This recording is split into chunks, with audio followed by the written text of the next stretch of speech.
본문은 요셉 자손들의 불평에 대한 이야기가 나와 있습니다.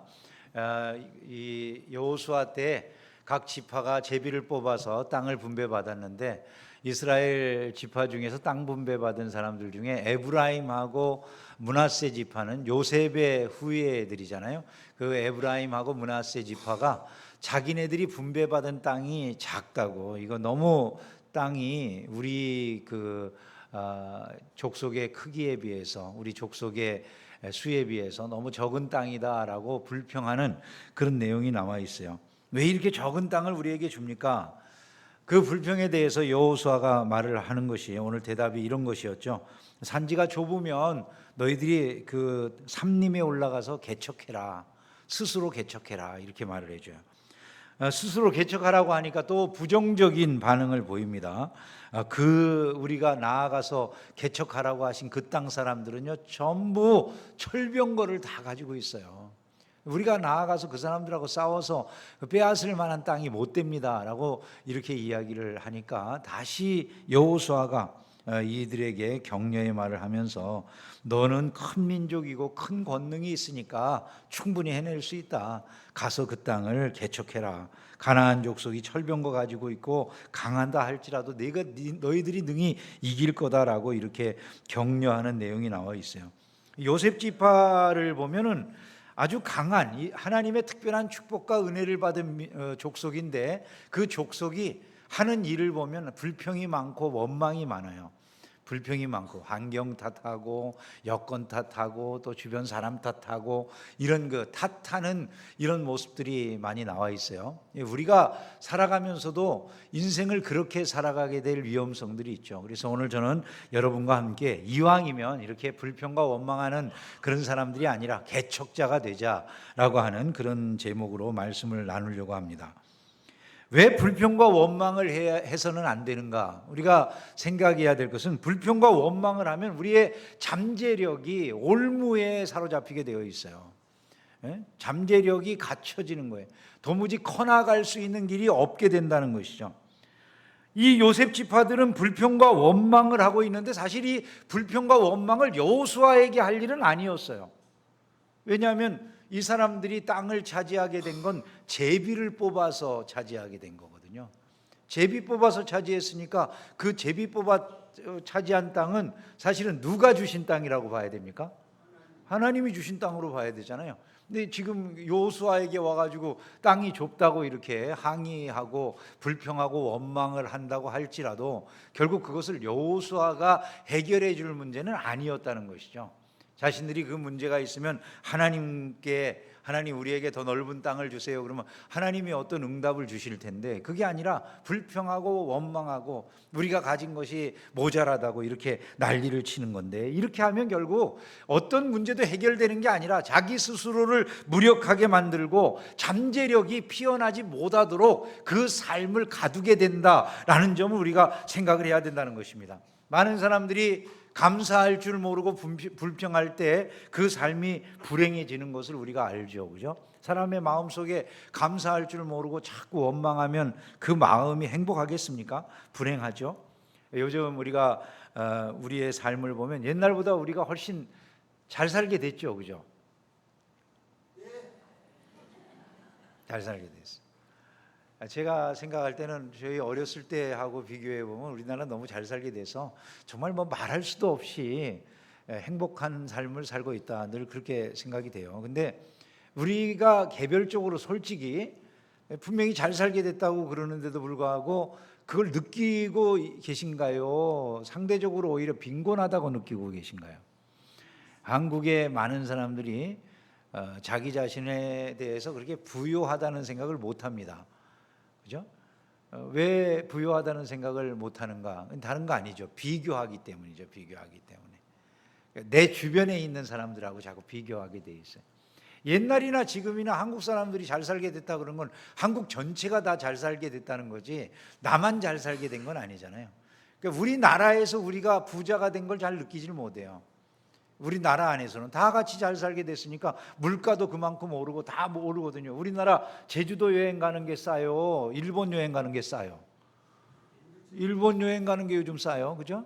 일부 사람들이 일본을 많이 여행을, 한국 사람들이 한국에서 제주도로 여행 가는 것보다 일본 여행 가는 게 싸다 생각해가지고 일본으로 여행을 갑니다. 여러분, 이게 얼마나 기적 같은 일인지를 여러분 생각해 보셨어요? 예전에 한 1, 20년 전에 일본으로 여행 가시는 분들은 일본에서 라면 하나만 사 먹고 와가지고, 야, 세상에 일본은 라면이 그렇게 비싸, 그렇게 이야기하면서 라면을 먹었어요. 요즘 한국 사람들이 일본 가서 라면만 먹고 와요?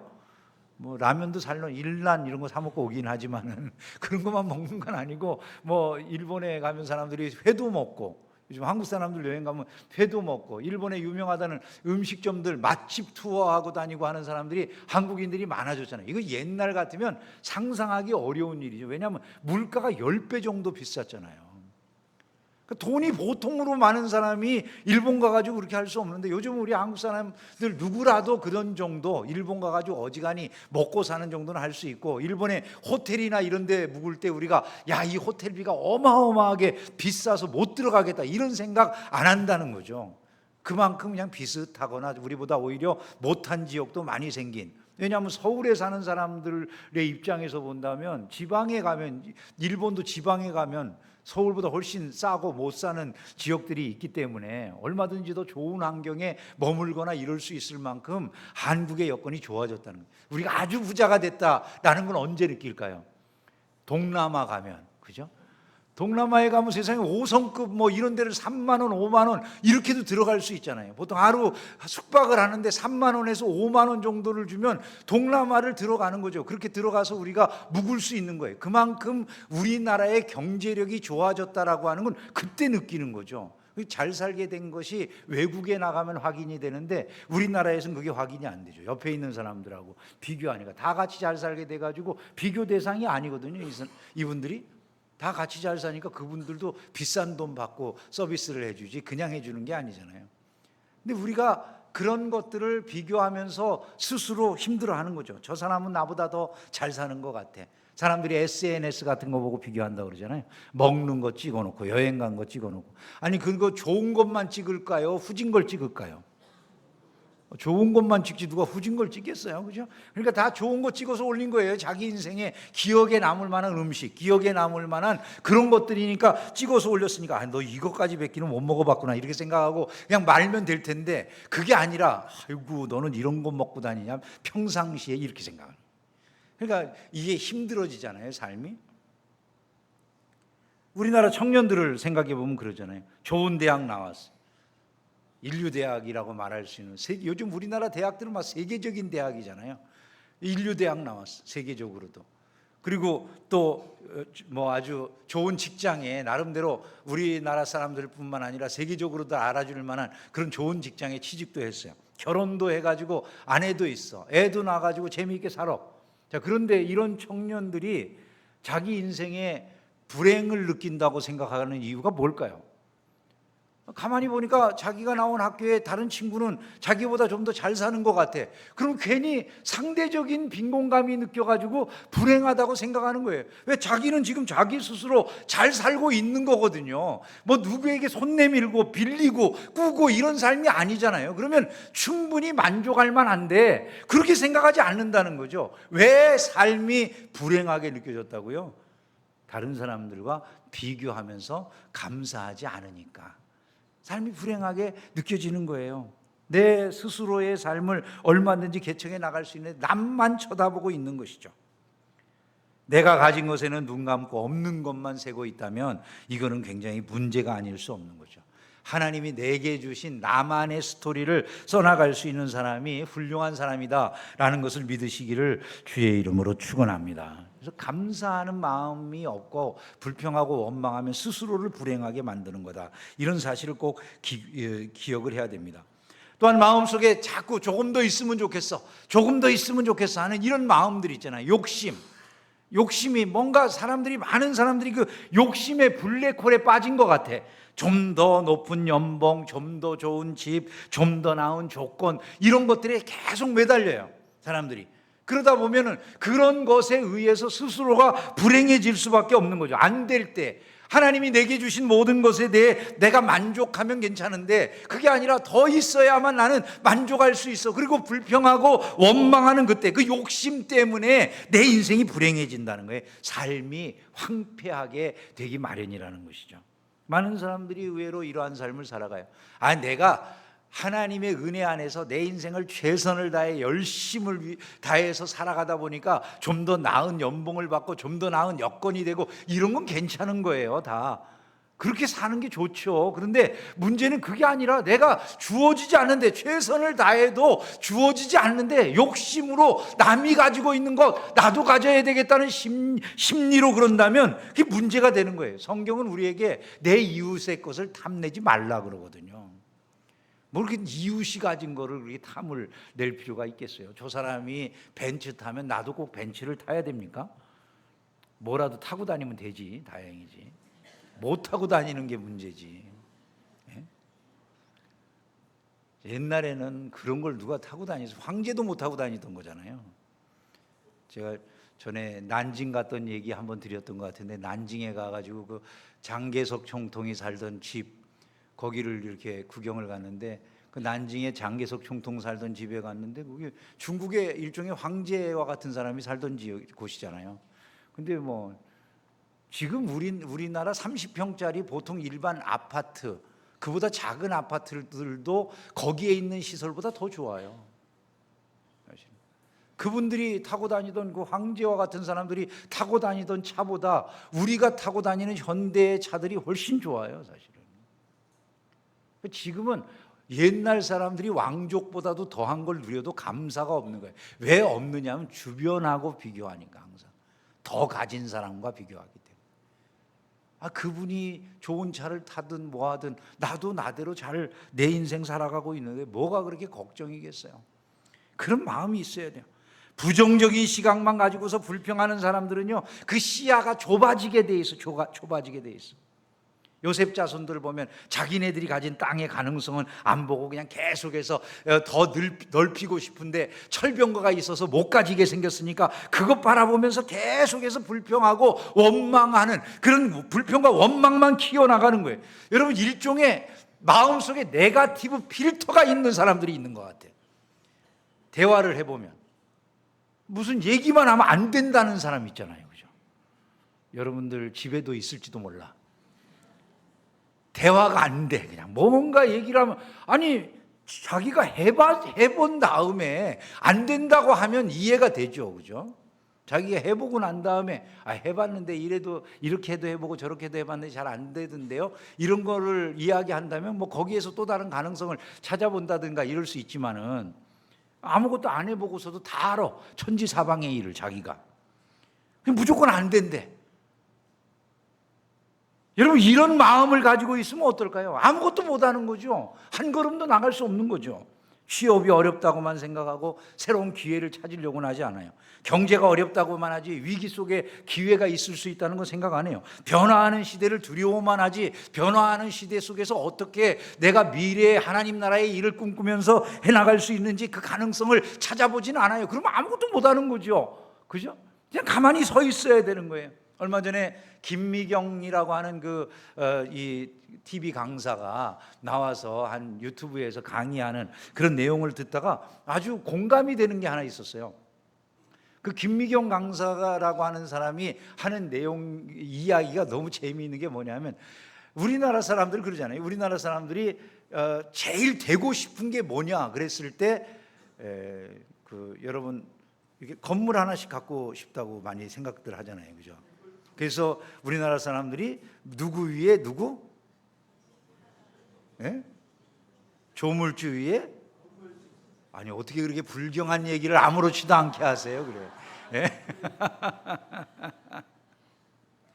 다 알아. 우리가 세상이 전부 그런 생각을 하고 살았잖아요. 근데 나는 일생에 내가 건물을 가져본 적이 없어서 한탄하고 있었다 그거죠, 자기도. 근데 그렇게 한탄하던 어느 때 가만히 보니까 배워보니까 세상에 눈에 보이는 건물만 있는 게 아니더라는 거예요. 옆에 막 기회들이 쑥쑥 지나가더래요. 기회들이 얼마나 빨리 지나가는지 사람들이 기회가 지나가는 줄도 모르게 기회들이 지나가더라는 거예요. 근데 그 김미경이라고 하는 사람이 발견한 기회가 뭐냐면 팬데믹 때 이게 집을 짓는 게 그냥 지상이 눈에 보이는 세계에만 집을 짓는 게 아니라 가상의 세계에도 집을 짓는구나, 그걸 알았대요. 자기가 배워서 가상의 세계에다가 집을 졌대요. 그랬더니 그게 100만 명이 넘는 이 구독자가, 유튜브 구독자가 생기면서 한 달에 가만히 앉아 있어도 돈이 수십억씩 들어오는 거예요. 100만 구독자면.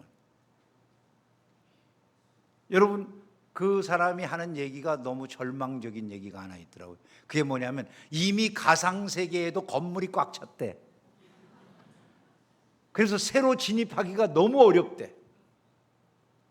근데 그 사람이 얘기를 해요. 지금 가상세계에 집이 꽉 차기까지의 기간이 순식간이라는 거예요. 순식간. 지금 세상이 얼마나 빨리 변하는지. 그러면서 지금 새로 건물을 지을 곳이 생기고 있다는 거예요. 또 이것도 순식간에 지나갈 것 같이 보이는데 새로운 건물을 지을 수 있는 그런 영토가 생기고 있다는 거예요. 그 영토가 뭘까요, 여러분?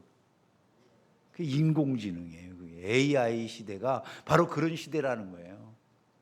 지금 그런 시대가 지금 우리 앞에 다가오고 있는데, 문제는 우리가 이런 것들에 대해서 보고 기회를 내가 삼으려고 하는 게 아니라 그냥 만약에 앉은 채로 모든 걸 부정적으로 보고 저기에 철병거가 있기 때문에 우리는 아무것도 못할 거야. 그 사람들이 나가서 뭘 할 수 있겠냐는 거예요. 결국 아무것도 할 수가 없다는 것이죠.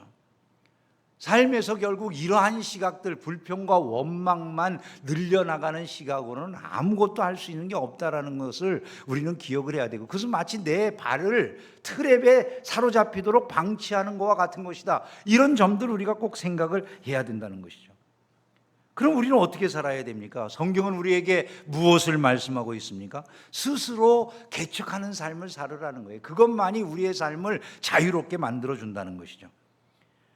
너희들은 나아가서 스스로 개척해라. 여호수아의 명령이 바로 그것이잖아요. 이것이 바로 신자가 취해야 될 태도라는 거예요. 이런 세상 속에서 신자는 세상에 주눅드는 것이 아니라 하나님께서 내게 허락하신 이 세상 속에서 내가 충분히 하나님의 영광을 드러내는 사람으로 살아갈 수 있다는 믿음을 가지고 그 세계 속에 나아가서 감사함으로 주어진 사명들을 감당하는 자로 살아가야 된다는 것이죠. 하나님은 이것을 단순히 명령하시는 것이 아니라 우리를 자유와 성장으로 나아가도록 그렇게 초대해 주시는 것이구나, 이렇게 생각할 수 있어야 되는 거예요.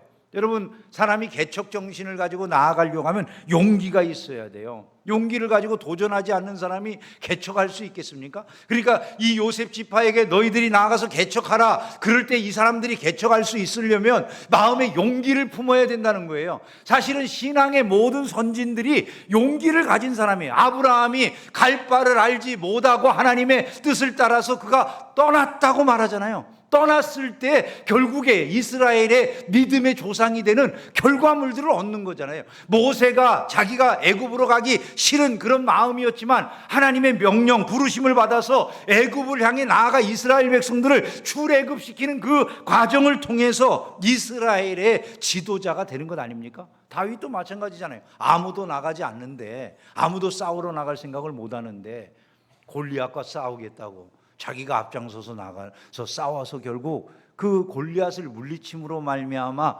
이스라엘의 그 강력한 나라를 세우는 가장 위대한 왕이 된 것 아니겠어요?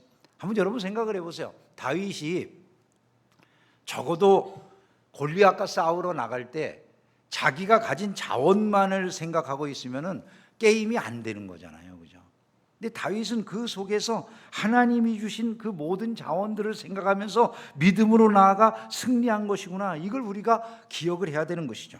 거창고등학교에 직업 선택의 10개라고 하는 유명한 그 교훈이 있잖아요. 여러분들도 많이 들어보셨을 텐데 10개를 다 읽을 건 없지만 우리가 교훈 삼아야 될 만한 중요한 내용 가운데 이런 게 있어요. 내가 원하는 곳이 아니라 나를 필요로 하는 곳을 택해라. 아무도 가지 않는 곳으로 가라. 이런 그 거창 고등학교의 그 직업 선택의 계명이 있다는 말씀 여러분 많이 들어보셨으리라고 생각이 되는데요. 전영창 선생이라고, 전영창 교장 선생님이 그 학교를 세울 때 가지고 계셨던 마음이 그거예요. 미국 사람들이, 미국의 청교도들이 개척 정신을 가지고 신대륙에 가서 새로운 그 미국을 만들어냈던 것과 같이 우리 민족이, 그러니까 자기가 가르치는 그 후대들이 그와 같은 개척 정신을 가진 사람들, 그 청교도와 같은 개척 정신을 가진 사람들이 되었으면 좋겠다, 그런 마음으로 이걸 만든 거라는 거예요. 안락함에 머물려고 하는 사람들, 미래로 나아가지 못하는 사람들, 아무것도 이루어낼 수 있는 것은 없다는 것이죠. 항상 불평만 하고 원망만 하고 머물러 있는 것이 아니라 미래를 향해 나아가는 복된 성도들이 다 되기를 주님의 이름으로 축원합니다.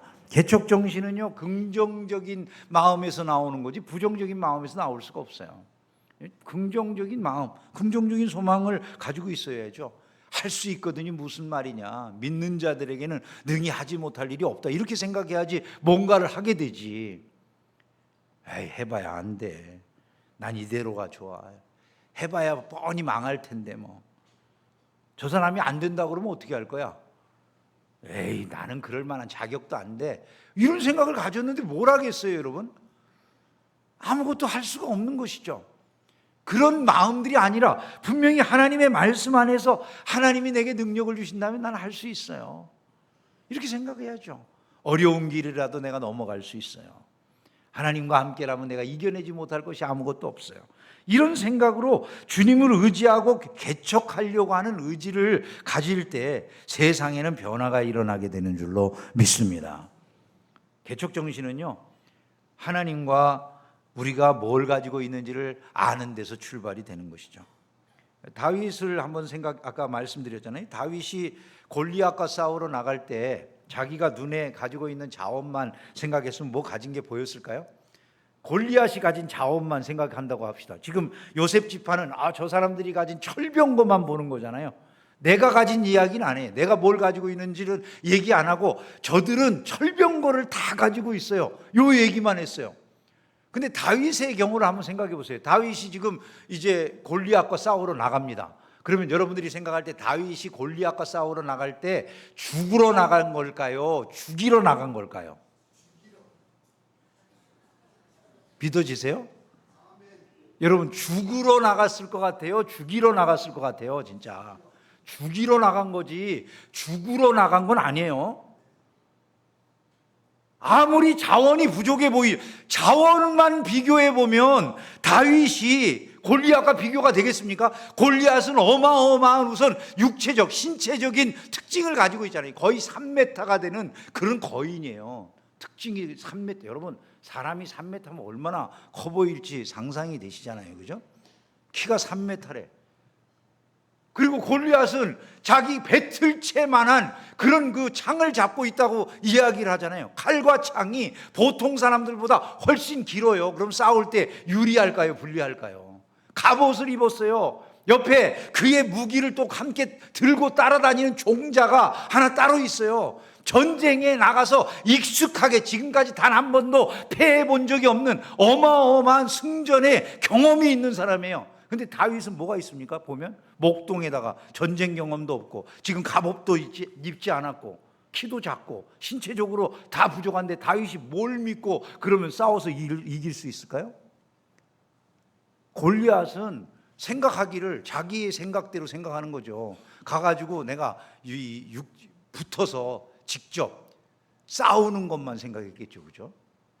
근데 다윗은 포병이 된 거죠, 멀리서. 내가 저 사람하고 가까이 갈 일이 없어. 그리고 나가서 싸운 거잖아요, 그죠? 가까워서 내가 실제로 붙어서 싸우면 다윗이 게임이 안 되잖아요, 그죠? 상대가 안 되니까 멀리서, 나는 가까이 가서 싸우지 않을 건데 뭐 멀리서 돌멩이 가지고 그냥 맞박을 한다고 치니까 넘어졌잖아요. 한번 생각을 해보세요, 여러분. 자기가 가진 자원을 볼 줄 아는 거잖아요. 자기가 가진 자원, 그 특징을 아는 거거든요. 근데 자기가 가진 건 아무것도 안 봐. 그냥 무조건 안 된다는 생각을 하는 거예요. 여러분, 우리가 가진 것들을 생각할 줄 알아야 된다는 거예요. 이런 단어를 봤거든요. 에셋 매핑이라고 하는 그런 단어가 있더라고요.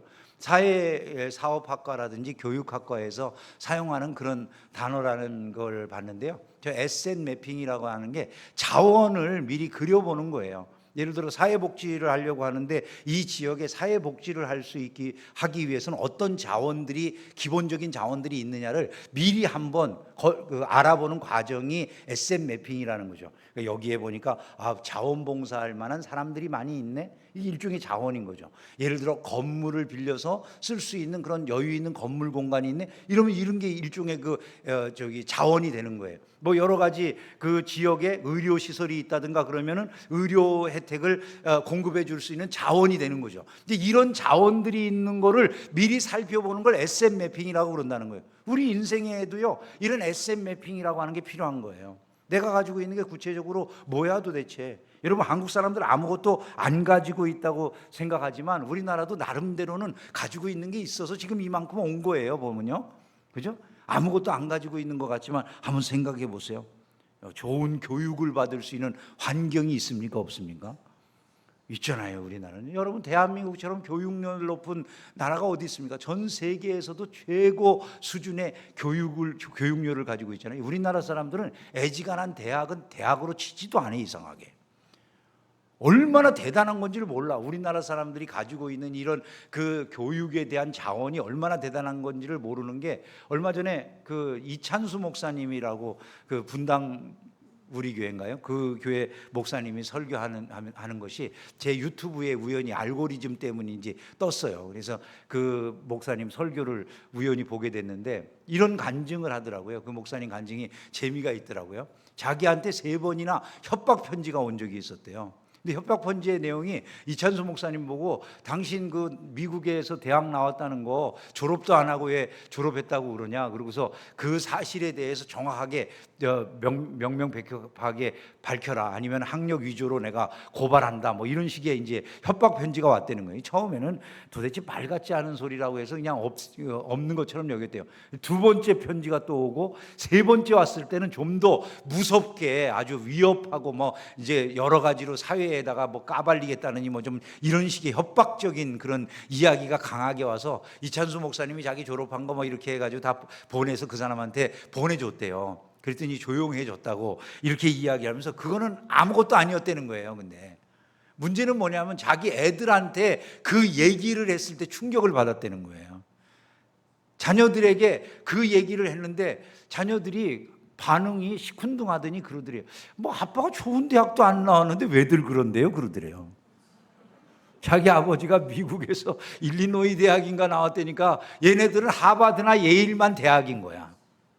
그러니까 아버지가 나왔다는 대학을, 그 아버지가 외국에서 대학 나왔다는데 이 아이들이 그런 얘기를 하네요. 아버지 좋은 대학도 안 나왔는데 왜 그런데요?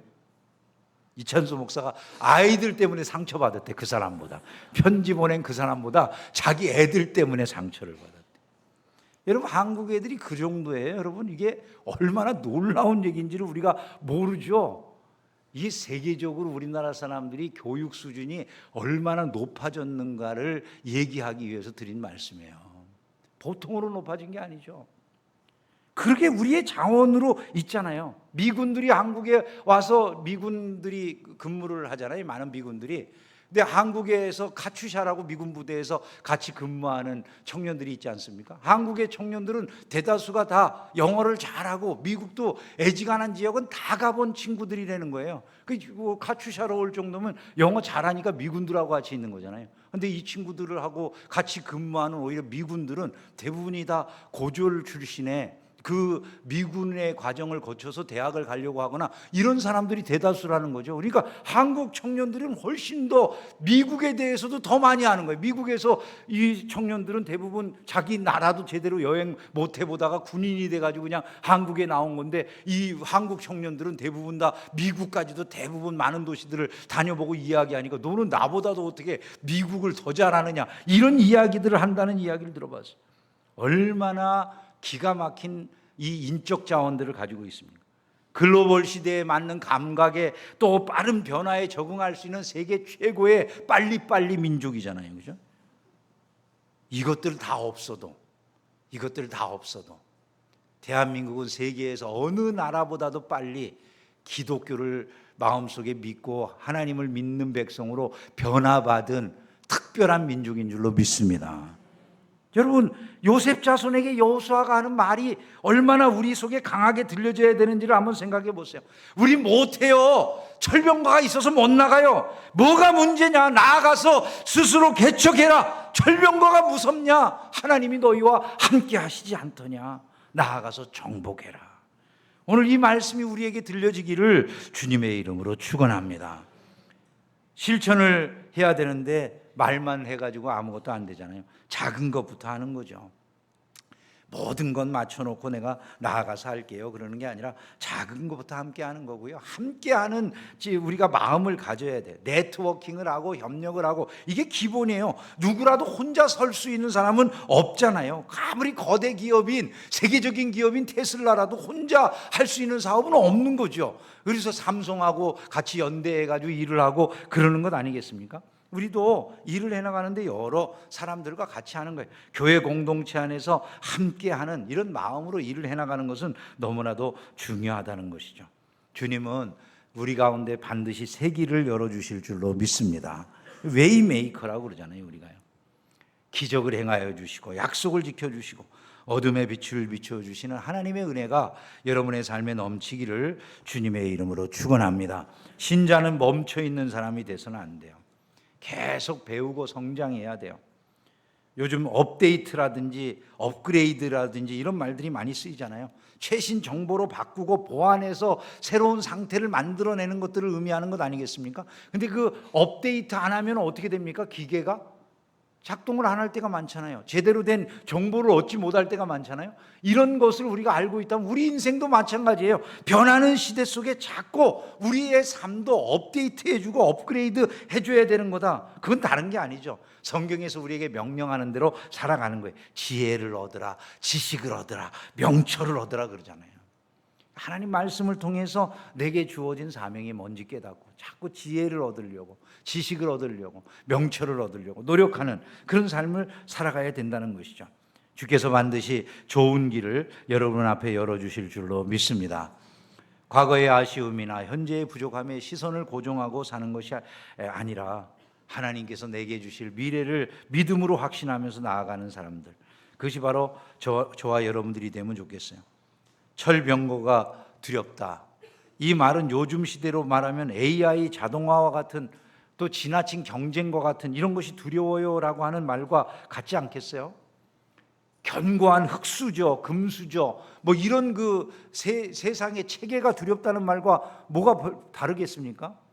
철병거가 두려워요 하는 말과 그런 말들은 별로 차이가 없는 말들이라는 것이죠. 하나님이 나를 도와주신다면, 하나님이 나와 함께 하신다면 능히 감당하지 못할 일은 없습니다. 오히려 이것이 저와 여러분의 고백이 되기를 주의 이름으로 축원합니다. 이제 여러분들은 선택하시면 좋겠어요. 계속해서 불평만 늘어놓는 불평러, 컴플레이너로 살 건지, 아니면은 주님의 말씀의 약속을 믿고 나아가서 새로 개척하고 주님의 영광을 위해서 내가 새로운 일을 한번 해보리라는 그런 믿음으로 또 더 공부하고 배우고 익혀나가면서 새 길을 열어나갈 파이오니어가 될 것인지 한번 생각해 보셔야 되죠. 무엇이 될 것입니까? 여러분, 연세가 드셔가지고 나는 이제 안 해도 된다고요? 제가 이 자리에 가만히 살펴보니까요, 백수하실 분들이 되게 많으세요. 앞으로 몇 년 더 남았습니까? 백수하려면 시간이 아직도 많아요. 그러니까 배움을 멈추면 안 돼요. 계속 무언가를 익히고 발전해 나가야 되는 것이죠. 대학을 졸업했으니까 40대 가지고 내가 뭘 배우겠어? 50대 가지고 내가 뭘 배우겠어? 여러분, 100살 살 건데 50이 끝입니까? 절반밖에 안 살았는데. 그때 사실은 다시 한번 기회가 주어지는 게 요즘 현 시대의 모습이고요. 이것이 우리에게 주어진 기회라는 것을 바라볼 수 있어야 되는 것이죠.